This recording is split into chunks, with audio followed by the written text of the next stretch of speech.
Отбасы банктан несие рәсімдеген барлық азаматтар көрсін. Ең соңғы этапқа келген кезде мынандай договорға қол қоятын, парақ береді, менеджер береді, мына страховкаңыз қол қойыңыз. Біз не істейміз, ойланбай қоя саламыз. Мынаны тіпті оқымаймыз. Шындап келгенде міне мынандай қандай страховка болып жатыр, не страховка қандай түрі болады, и так далее. Оны бәрін оқымаймыз. Қол қой деген жерге қол қойып саламыз. Енді бұл страховка сіздерге не береді? Жалпы страховка керек па, керек емес па? Бұл туралы сіздерге ақпаратты бір жылдан кейін Отбасы банк SMS күйінде келеді, айтады. Сіздің страховкаңыздың уақыты жақындады, 5 күн қалды. Отбасы банкқа келіп, страховканы ары қарай жалғастырыңыз дейді. Сол кезде көп адамдар хабарласып, енді істеймін дейді. Ол кезде Отбасы банкқа барасыз да, ары қарай страховканы жалғастырасыз. Жалпы страховканың пайдасы бар ма, жоқ па? Сол туралы видео болады. Шарты договор страхования деп орысша үйреніп қалған, орысшасына жазып қойдым.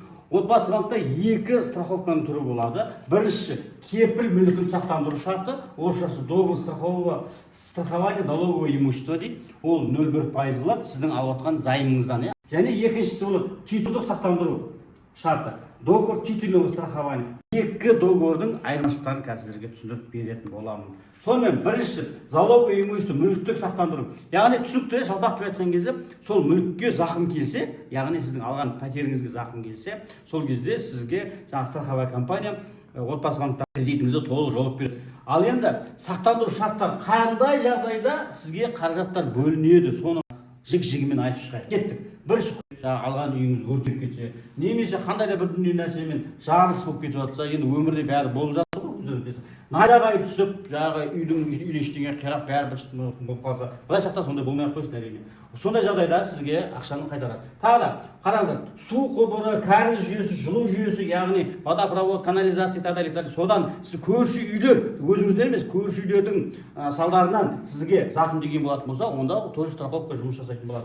Және табиғи апаттардан жағдай сізді сақтандырады. Ол не деген сөз? Құдай сақтасын, жер сілкіну болып жатса, су тасқыны болып жататын болса, су көбейіп кетіп, дауылдар болып, қандай да бір көшкіндер болып, жер өзінен-өзі опырылып кетіп жатса, тас құлауы да мүмкін жан-жақтан, бұршақ жауы мүмкін. Соның арқасында егер жаңағы үйіңізге зақым тиетін болатын болса, онда тоже страховка жұмыс жасайтын болады. Және тағы мынандай да жағдай болуы мүмкін. Сіздің үйіңізге көл соқтығысып қалуы мүмкін, көліктер. Ол кезде де страховка жұмыс жасайтын болады. Және тағы бір пайдасы, Құдай сақтасын, егер үйіңізге ұрлық түсіп, оның ішін бұзып, сындырып, бачыт қылып кеткен болатын болса, ол кезде де страховка жұмыс жасайтын болады. Ал енді тағы мынандай ең алтыншысы ғимараттардың құлауы, немесе бір бөлшегі құлап қалатын болса, яғни бір самолет құлап қалады ма, вертолет құлап қалуы мүмкін ба, мүмкін дрондар құлап қалуы да мүмкін деген сияқты, оның барлығына зақым тиіп жатса, ол да сақтандыру шарттары болады. Ол кезде кепіл мүлкі сақтандыру шарты іске қосылады, достар. Міне осы жағдайларда. Ал енді екіншісі түрі бар. Екінші түрі, ол да 0,1%, ол да 0,1% алып жатқан займымыздан. Бұны титулдық сақтандыру шарты деп атаймыз. Титулдық страхование деп отырғанымыз. Қараңдар, бұл жалпақ деп айтатын болса, сіздің келісімшарт бар ғой, жасағаныңыз келісімшартыңыз, сіздің сатушыңыз бар, сіз сатып алушысыз, келісімшарт жасадыңыз. Сол келісімшарт жасағанда, сол келісімшартты сақтандырады. Сіздердің жасаған келісімшарттарыңыз қандай да бір құқық бұзушылықтармен жасалған болатын болса, нарушение дейміз ғой, орысша айтқанда. Мысалға, мынандай да болуы мүмкін. Қараңыздар, оның 12 түрі бар екен. Біріншісі, үйдің иесі 14 жастан 18 жасқа дейінгі бала болып, ол сізге сатады, бірақ ата-анасының рұқсатынсыз, яғни заңды өкілдің рұқсатынсыз сатып жіберу деуі мүмкін. Сосын кейбір азаматтар бар, психологиялық жағынан жан ауруы болып, жалпы жарамсыз да ондайға. Сондаймен де қол қойып жіберуге мүмкін да. Кейін айтады, мен ауру болдым, міне қағазым мынандай бар еді деген сияқты. Сондықтан оны да қарау керек болады. Сосын кейбір азаматтар бар, соттың шешімімен шектелгендер ешқандай сделка жасауға рұқсат жоқ деген соттың шешімі болады. Сондай адамдармен жасалған болып қалуы да мүмкін сіздің келісімшартыңыз. Сосын кейбір кезде мынандай болады, келісім кезінде мен оның жағдайды сататқанды түсінген жоқпын. Мен ол кезде ондай түсінетін жағдайда болған жоқпын деп айтуы да мүмкін адамдар, түсініңіз ба?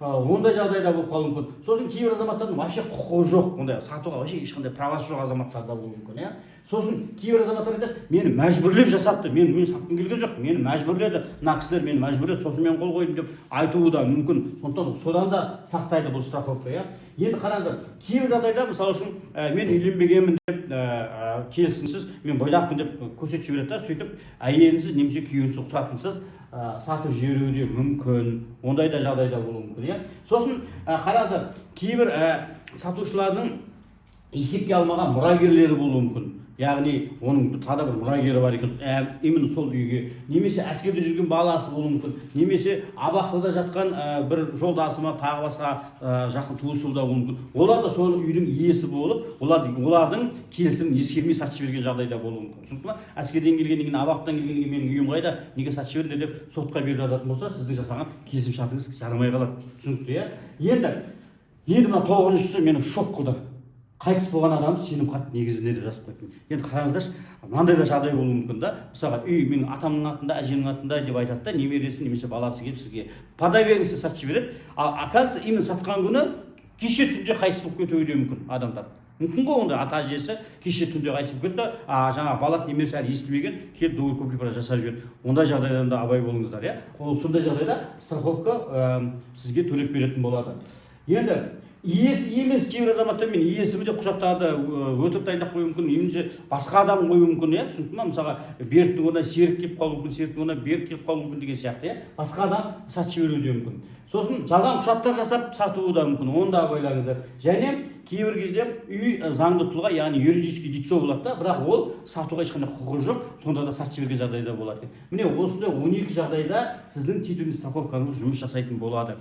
Енді қараңыздар, тағы да бір мәселе, бірінші жылы отбасы банк сізде міндетті түрде 0,01%-дан сізде комиссиясын алып, міндетті түрде сізде сақтандырып қояды. Бір жыл өткеннен кейін сізге SMS келеді, жаңа видеоның басында айттым. Сол кезде сіз ары қарай жасайсыз ба, жасамайсыз ба, ол өзіңіздің еркіңізде. Өзіңіз білесіз, оны жасасаңыз да, жасамасаңыз да, банк сізге жасамадыңыз деген сияқты айыппұл тақпайды, достар. Сондықтан мынандай жағдайға болып қалмас үшін, өзіңіз үшін страховка жасап алғаныңыз өзіңізге жақсы. Алла сақтанғанын сақтаймын дейді, сондықтан сізді сақтанып жүрек ағайындар.